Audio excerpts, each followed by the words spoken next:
তো আজকে চলে আসলাম আরও একটা নিউ ইন্টারেস্টিং ম্যাচ নিয়ে। আমি বলতে বলতে এখানে পুরো জায়গা দিয়ে ক্লিয়ার করে দিই। M60 পাওয়ার দেখানো হবে। তো আরও একটা ম্যান অবশ্যই আমি এটাকে দেখিনি, তবে এটা ক্লিয়ার। এখান থেকে লুট করে সামনে চলে যাব আমরা। এখান থেকে সামনে যেতে হবে। দেখা যাক সামনে আস্তে আস্তে থেকে আরও একটা ম্যান, একেও M60 হেডে মারার চেষ্টা কিন্তু লাগে না, এবং গোল্লো মারে ক্যারেক্টার মেরে দিই। দিয়ে ওদেরকে সেই ক্যারেক্টারটা দিয়ে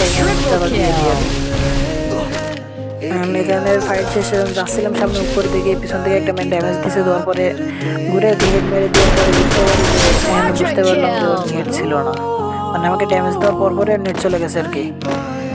পিকের ভিতরে ঘোরাঘুরি করতে করতে দেখি সামনে রিভাইভ পয়েন্ট নিচে ফায়ার দিলাম, কিন্তু লাগে না। এবার দেখা যাক কিছু করা যায় কিনা। এখানে একটা ম্যান আছে, কিন্তু মনে হয় না ওকে মারতে পারবো। এখানে তো দুই সাইডে ম্যান, দেখা যাক কি হয়। এখানে ম্যান টক করে এই সাইডে পার হয়েছে, কিন্তু আমি প্রথমে খেয়াল করে পরে দেখি মরে গেছে। এবং ওই ম্যানটা যে কই ওরে খুঁজতে হবে, চলো। তো ওরে খুঁজতে খুঁজতে এখানে পেয়ে যাই। এখান থেকে একটা ফ্ল্যাশ গ্রেনেড মেরে দিব। দাঁড়া, ফ্ল্যাশ গ্রেনেড মেরে দিয়েছি, দেওয়ার পরে গোলো মেরে এখান থেকে M60 দিয়ে জ্বালা দিয়েছি, দিলে ক্লিয়ার হয়ে যায়।